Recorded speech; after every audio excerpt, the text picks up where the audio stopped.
Hello mga ka-fix, nag-order nga pala ako ngayon sa AliExpress ng back cover at saka LCD na meron ng kasamang marko.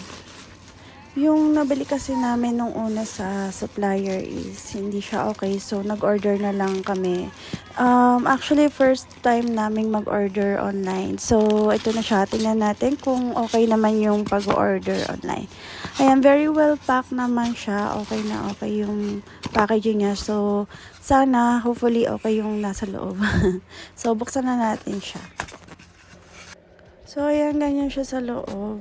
Ang in-order ko nga palang color is dark green para maiba naman. Para nga pala to sa Huawei Mate 20. Ayan. Okay naman sa yung yung back cover niya, wala namang damage.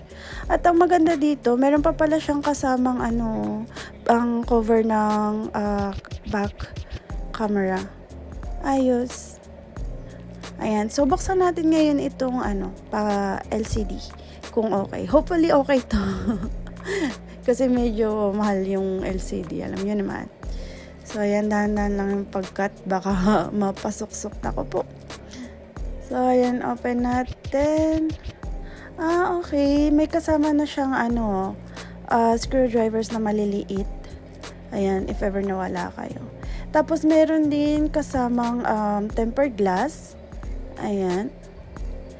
Tapos, ito na si LCD. Ayan, may another box palang maliit.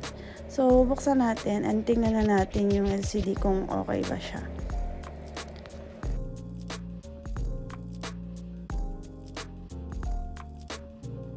Mukhang ayos naman siya. Kasi tingnan nyo yung package niya, yung box. Tapos may bubble pa. Plastic bubble. So, ito siya. Oh, okay naman siya. Wala siyang damage. Makinis. Ayan, so i-try na natin siya. Kompleto siya, meron din siya mga button. So ito na siya lahat, yung tempered glass, back cover, tsaka LCD. So ito, papakita ko sa inyo yung aking back cover na nasira na. Ayan, yung kulay black. Tapos yung bago ko ngayon, yung order is yung, ayan, parang green siya. Ang ganda ng pagka-green niya.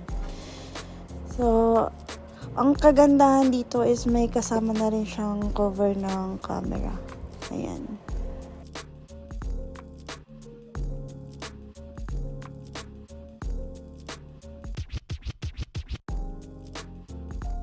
Ito nga pala yung LCD na na nilagay namin. Meron siyang guhit, tsaka nagkukusa siyang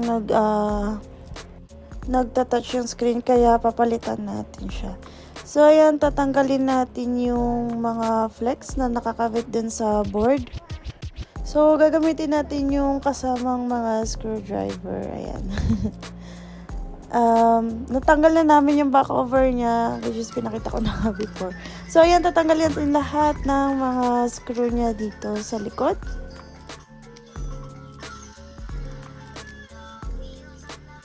Tanggal na.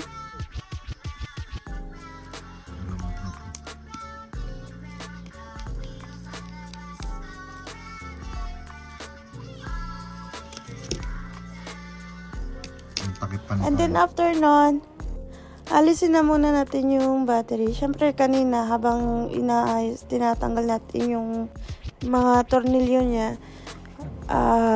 Tatanggalin na rin natin yung nakadisconnect siyempre yung battery. So ngayon, tatanggalin din natin yung sa bandang baba at saka lahat ng mga pyesa dito, kagaya nung sa jack audio, yung camera, yung sensor, yung buzzer, at saka itong sa earpiece. Yan, make sure na wala tayo may iwan dyan sa old na LCD. Ililipat natin yan lahat doon sa bagong LCD.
Moving forward, once na nailagay na natin lahat sa bagong LCD, ayan, pupunasan na natin siya nung wet tissue na kasama na dun sa pinadala nilang tempered glass.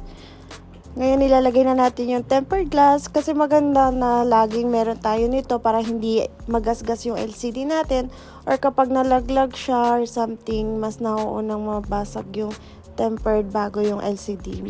Mahal yung ating LCD. Ayan.